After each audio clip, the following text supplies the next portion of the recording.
சிறுவாணி ஆற்றின் குறுக்கே அணை கட்டும் கேரளாவின் பரிந்துரையை திருப்பி அனுப்பியது மத்திய அரசு. தமிழக அரசின் எதிர்ப்பை அடுத்து நடவடிக்கை. ஆரியத்திற்கு முன்னோடி திராவிடம் என்பதை 100 ஆண்டுகளுக்கு முன் இதே நாளில் சொன்னவர் ஜான் மார்ஷல். பிரிட்டிஷ் ஆட்சி கால தொல்லியல் துறை அதிகாரிகளுக்கு நன்றி தெரிவித்து முதலமைச்சர் மு.க. ஸ்டாலின் பதிவு. அமைச்சர் உதயநிதி ஸ்டாலினுக்கு உரிய நேரத்தில் முதல்வர் ஸ்டாலின் துணை முதல்வர் பதவி கொடுப்பார். அமைச்சர் செஞ்சி மஸ்தான் பேச்சு. எனவே கலைஞரை போல நம்முடைய முதலமைச்சர் உரிய நேரத்தில் யார் யாருக்கு என்ன பொறுப்புகள் வழங்க வேண்டும் என்பதை அறிந்து வழங்கி கொண்டு இருப்பதை போல நம்முடைய மாண்புமிகு உதயநிதி ஸ்டாலின் அவர்களுக்கு நிச்சயமாக கலைஞரை போல தளபதியை கொடுத்தது.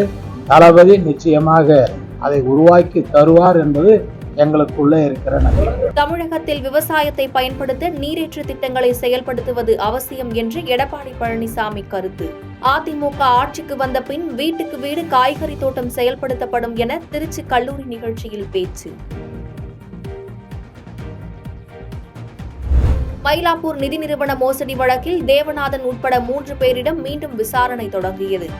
3 பேரையும் 4 நாட்களில் காவலில் எடுத்து விசாரிக்க நீதிமன்றம் நேற்று அனுமதி வழங்கிய நிலையில் நடவடிக்கை. பாகிஸ்தானை போன்று தேசவிரோத சக்திகளுடன் காங்கிரஸ் கட்சி கைகோர்த்து இருப்பதாக மத்திய உள்துறை அமைச்சர் அமித் ஷா விமர்சனம். சட்டப்பிரிவு 370ஐ மீண்டும் கொண்டுவர வேண்டும் என்ற நோக்கம் காங்கிரஸ் கூட்டணியிடம் இருக்கிறது என்று பாகிஸ்தான் அமைச்சர் பேசியதை குறிப்பிட்டு கண்டனம்.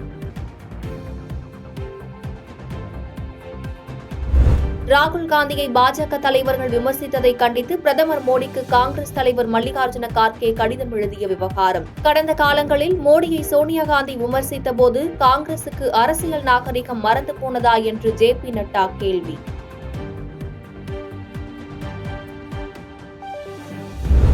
ஆப்பிள் நிறுவனத்தின் ஐபோன் 16 விற்பனை இந்தியாவில் தொடக்கம். நீண்ட வரிசையில் காத்திருந்து வாங்கி செல்லும் வாடிக்கையாளர்கள். திருப்பதி லட்டு தயாரிக்க பயன்படுத்தப்பட்ட நெய்யில் விலங்குகளின் கொழுப்பு. ஜூலை மாதம் சேகரிக்கப்பட்ட மாதிரிகளில் ஆய்வு முடிவு வெளியீடு.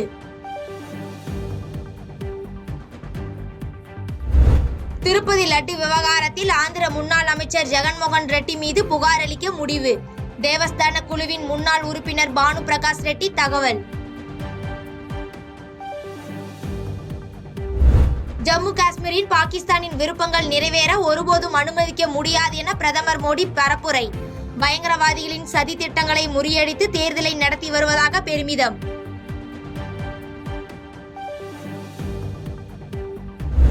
உலகில் எந்த சக்தியாலும் ஜம்மு காஷ்மீரில் 370வது பிரிவை மீண்டும் கொண்டுவர முடியாது என பிரதமர் மோடி திட்டவட்டம். பாகிஸ்தானின் அஜெண்டாவை ஜம்மு காஷ்மீரில் திணிக்க விடமாட்டோம் என தேர்தல் பரப்புரையில் மோடி உறுதி.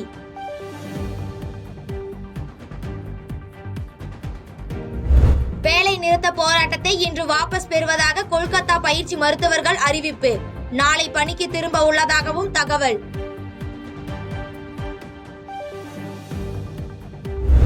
உதயநிதி துணை முதலமைச்சராக பதவியேற்றால் அன்றைய தினம் முகூர்த்த நாளாகவே இருக்கும். பாஜக மூத்த தலைவர் தமிழிசை சவுந்தரராஜன் கருத்து.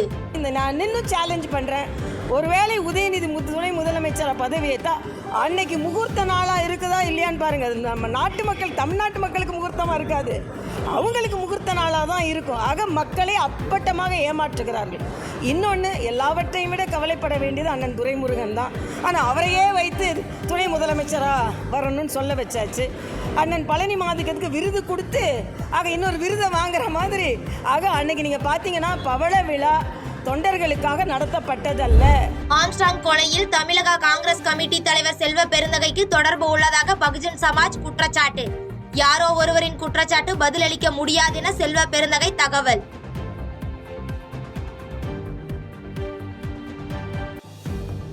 குரூப் 4 தேர்வு காலி பணியிடங்களை மேலும் அதிகரிக்க திட்டமா?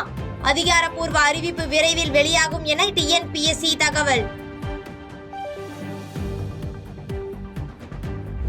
கிருஷ்ணகிரியில் பாலியல் தொல்லையால் பாதிக்கப்பட்ட மாணவிகளுக்கு கருணை தொகை வழங்க வேண்டும். சென்னை உயர்நீதிமன்றம் உத்தரவு.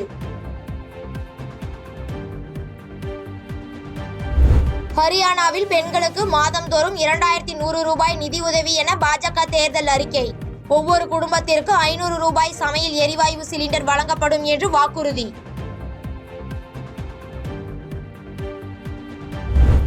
தமிழ்நாட்டில் 8 நகரங்களில் 100 டிகிரி ஃபாரன்ஹீட்டை தாண்டி கொளுத்திய வெயில். மேலும் 4 டிகிரி ஃபாரன்ஹீட் வரை அதிகரிக்கும் என்று வானிலை மையம் தகவல். ரஜினி நடித்த வேட்டையன் படத்தின் இசை வெளியீட்டு விழா இன்று நடக்கிறது. அமிதாப் பச்சன், நாகார்ஜுனா, பகத் பாசில் உள்ளிட்ட நட்சத்திரங்கள் பங்கேற்பு. வங்கதேசத்திற்கு எதிரான டெஸ்ட் போட்டியில் இந்திய அணியை சரிவில் இருந்து மீட்ட அஸ்வின், ஜடேஜா இணை. முதல் நாளில் இந்திய அணி 6 விக்கெட்டுகள் இழப்பிற்கு 339 ரன்கள் குவிப்பு. பாதகம் செய்பவரை கண்டால் நாம் பயங்கொள்ளலாகாது பாப்பா.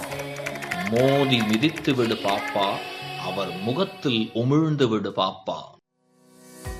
அண்மை செய்திகளை உடனுக்குடன் தெரிந்து கொள்ள இணைந்திருங்கள் இயம்நாடு தொலைக்காட்சியுடன்.